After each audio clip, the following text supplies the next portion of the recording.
భారత communist party Proddatur area సమితి అంబేద్కర్ గారికి ఘనమైన నివాళి అర్పిస్తుంది. ఇవాళ అంబేద్కర్ గారు ఏ ఆశయాలతో అయితే రాజ్యాంగాన్ని రచించినాడో ఆ ఆశయాలకు తూట్లు కొట్టేటువంటి రాజకీయ పార్టీలు అధికారంలో ఉన్నాయి.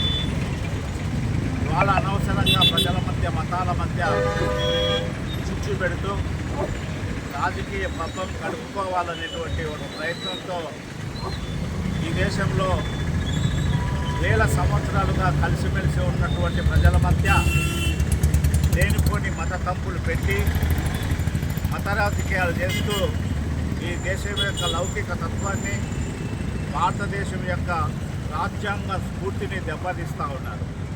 మరి ముఖ్యంగా ప్రధానమంత్రి నరేంద్ర మోడీ అధికారంలోకి వచ్చిన తర్వాత ఈ దేశంలో ఉన్నటువంటి లౌకిక విలువలన్నీ ధ్వంసం చేస్తూ ఈ దేశాన్ని ఒక నియంత పాలనలోకి తీసుకుపోయేటువంటి సందర్భంలో మనం ఉన్నాం.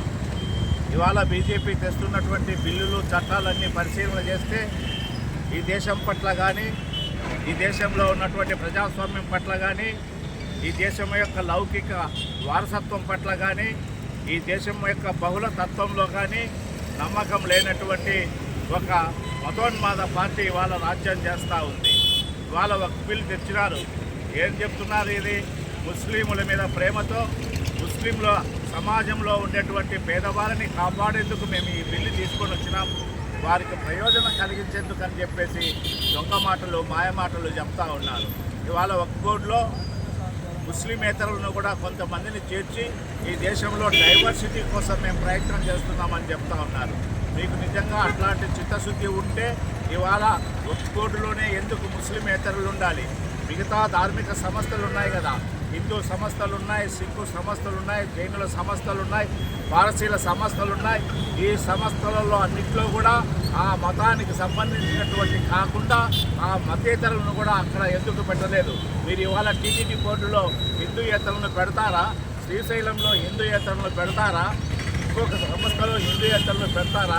చివరకు సత్రంలో టీటీడీ తిరుపతి దేవస్థానంలో సత్రంలో పనిచేసేటువంటి సెక్యూరిటీ గార్డు కూడా హిందూయేతరుడు ఉండకూడదని చెప్పేసి మీరు చెప్తున్నారే. అట్లా చెప్పేటువంటి మీరు ఇవాళ డైవర్సిటీ గురించి మాట్లాడుతూ ఉన్నారు. మీరు చాలా దుర్మార్గమైనటువంటి పద్ధతులలో పోతూ ఉన్నారు. ఇవాళ ఈ దేశంలో నరేంద్ర మోడీ చేస్తున్నటువంటి విధ్వంసానికి వ్యతిరేకంగా దేశంలోని మైనారిటీలు, దేశంలోని మేధావులు ఇవాళ ఏకమయ్యేస్తున్నారు. మనం కూడా ఎవరమైతే అంబేద్కర్ ఆశయాలను ముందుకు తీసుకుపోవాలనుకుంటున్నామో వాళ్ళు విడివిడిగా కాకుండా ఒంటరిగా కాకుండా అందరూ కలిసి ఈ నరేంద్ర మోడీ నిరంకుశ పాలనకు వ్యతిరేకంగా పోరాటం చేసినప్పుడే భారత రాజ్యాంగం కాపాడుతుంది, డాక్టర్ అంబేద్కర్ గారి ఆశయాలు కాపాడబడతాయని చెప్పేసి మేము మనవి చేస్తూ ఉన్నాం. ఇవాళ మైనారిటీలు కూడా తెలుసుకోవాలి. గొర్రె కషాయవాన్ని నమ్మినట్లు ఇవాళ మీరు బూర్జువా రాజకీయ పార్టీలకు అంటా కాగుతూ వాళ్ళకు ఓట్లేస్తూ వాళ్ళకు అధికారం ఇస్తూ ఇవాళ వాళ్ళు మన మీద దాడులు చేస్తుంటే ఇవాళ అంగలార్చేటువంటి పరిస్థితి ఆలోచన చేయాలా. ఇవాళ నిజంగా చంద్రబాబు నాయుడు కానీ నితీష్ కానీ ఇవాళ ఈ ఒక్క బిల్లుకు మద్దతు ఇవ్వకపోతే ఇది చట్టం కాదు. మీరందరూ వీళ్ళందరికీ ఓట్లేసి గెలిపించినారు. మైనార్టీ లీడర్లు ఆలోచన చేసుకోవాలా.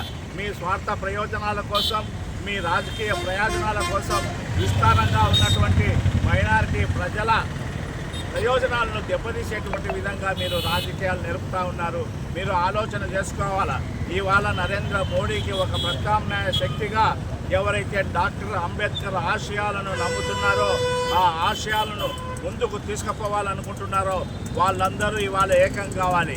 మైనార్టీలు కావచ్చు, దళితులు కావచ్చు, వామపక్షాలు కావచ్చు, ఇతర ప్రగతిశీల శక్తులు కావచ్చు, ఇవన్నీ కూడా ఒక్కటిగా కలిసి ఈ నరేంద్ర మోడీకి వ్యతిరేకంగా పోరాటం చేసి ఈ భారతదేశం యొక్క బహుళత్వాన్ని, భారతదేశం యొక్క లౌకిక తత్వాన్ని, భారతదేశం యొక్క రాజ్యాంగాన్ని కాపాడుకోవడానికి మనమందరము ఏకం కావాలని ఈ సందర్భంగా మీకందరికీ గుర్తు చేస్తూ జై భీమ్, జై లాల్.